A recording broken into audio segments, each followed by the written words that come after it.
Bonjour aux Mazanaises et aux Mazanais. Je prends la parole à l'occasion de la sortie de ce nouveau bulletin d'information municipale que vous avez dû tous recevoir dans votre boîte aux lettres, qui est un document sur le printemps, donc des événements à venir, mais aussi sur ce qui s'est passé durant cet hiver.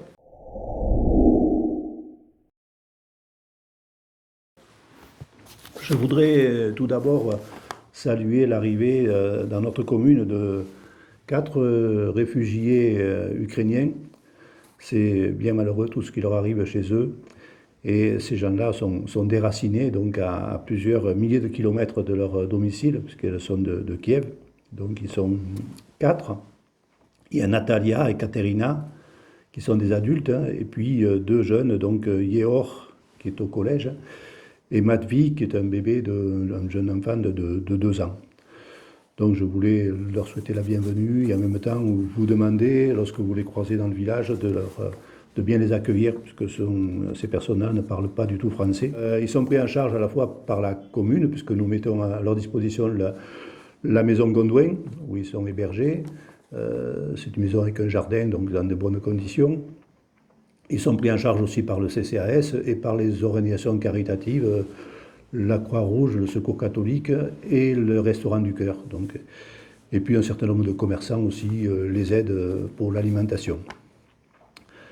Voilà, je leur souhaite la bienvenue et je leur souhaite beaucoup de courage parce que quand ils sont informés par les amis ukrainiens qui sont sur la région et de ce qui se passe chez eux, ils sont tous bien sûr très, très tristes et ils vont devoir rester encore quelques semaines, quelques mois chez nous.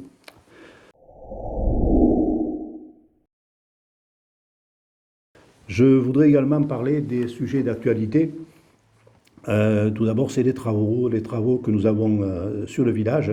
Donc il y a la rue des Ortolans, sur laquelle nous consolidons une partie de la route qui s'était affaissée. Donc il y a un chantier qui va durer encore quelques semaines et qui est assez important si on veut que ce quartier soit aménagé dans de bonnes conditions. Je remercie les riverains qui supportent bien sûr le bruit et la gêne des travaux. Il y a également la place du 14 juillet que nous avons réhabilitée, donc, et avec une partie des trottoirs de l'avenue de l'Europe. Donc là, c'est des travaux qui vont très rapidement se terminer les premiers jours de mai. Et je voudrais également citer dans les questions d'actualité, c'est la zone commerciale qui est sur la route de Carpentras, où beaucoup de Mazanais s'interrogent sur le fait qu'il n'y a pas de passage piéton. Donc il était prévu le passage piéton, mais vu le surélèvement du parking de cette zone commerciale, il est difficile d'imaginer un accès piéton sans avoir une pente trop importante. Donc après négociation, on a trouvé la solution.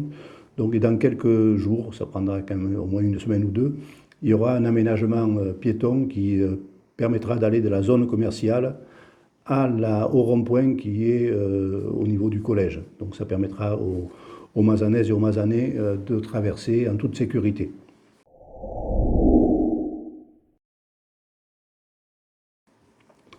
Je voudrais également signaler que les Mazanais sont invités depuis maintenant quelques jours et tout le mois de mai à ce qu'on appelle des restos-débats sur l'Ozon, sur l'aménagement de l'Ozon. Vous savez que l'Ozon, on doit refaire le pont de Gondouin, mais au-delà du pont de Gondouin, il y a tout un aménagement de la rivière à imaginer.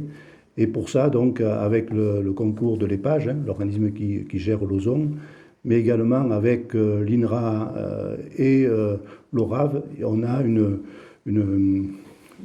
rencontre entre un certain nombre de techniciens, de chercheurs, d'animateurs et les Mazanais qui veulent bien donner leur avis sur cet aménagement de l'Ozon. Donc il y aura encore 3 réunions, les 6, les 13 et 25 mai. Donc renseignez-vous sur Mazan Info, vous avez les dates, les horaires et le lieu de réunion. Ça permettra d'imaginer ce que pourrait être l'Ozon dans quelques années pour à la fois les Mazanais, mais aussi pour les touristes qui se promènent dans notre village.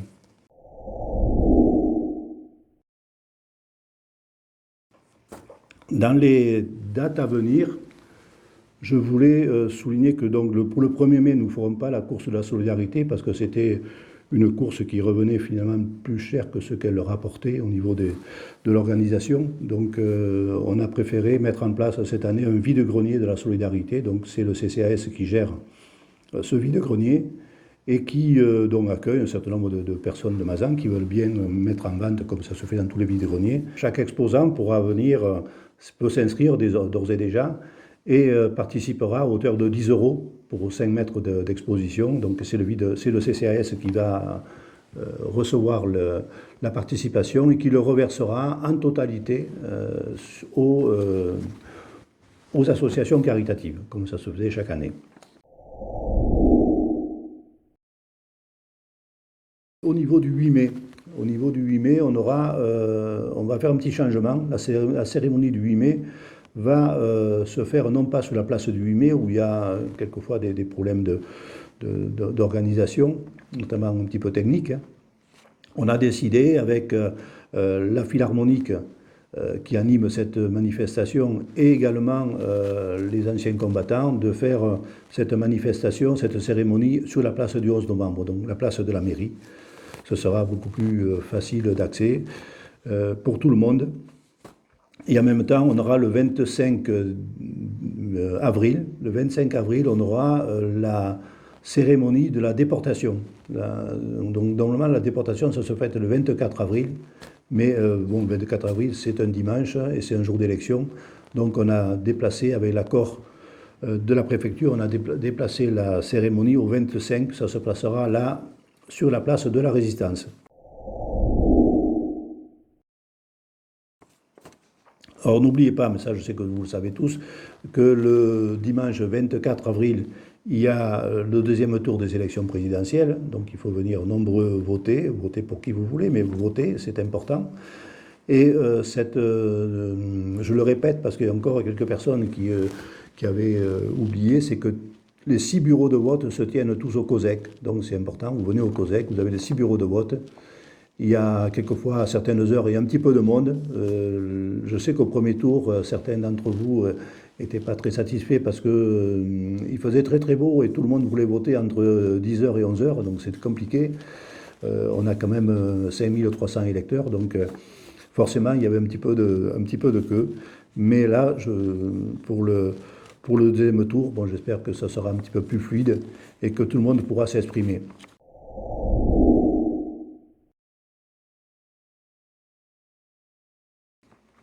Et je voulais également vous signaler, vous rappeler que dans ces peut-être périodes moroses un petit peu, bon, avec la guerre, avec le Covid, ben nous, on aura un petit peu un rayon de soleil à la fin du mois de mai, le 20 mai, avec Anne Roumanoff qui vient sur la boiserie et qui va nous faire un petit peu sourire, même rire aux éclats, connaissant son spectacle.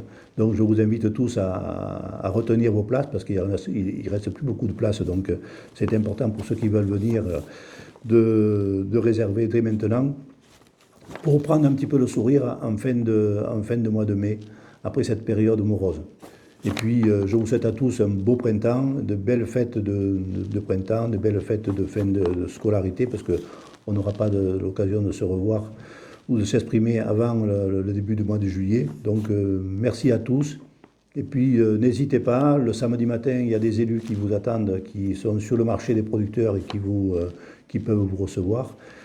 Et n'hésitez pas à contacter la mairie si vous avez un souci particulier. Donc on est là à votre disposition, aussi bien au niveau du service de police que des services d'entretien, que des services des ATSEM. D'ailleurs, je les remercie tous parce que tout le personnel de la mairie a fait le nécessaire pour que les Mazanais aient des réponses à leurs questions, aussi bien au niveau des services techniques que des services auprès des écoles, que des services administratifs.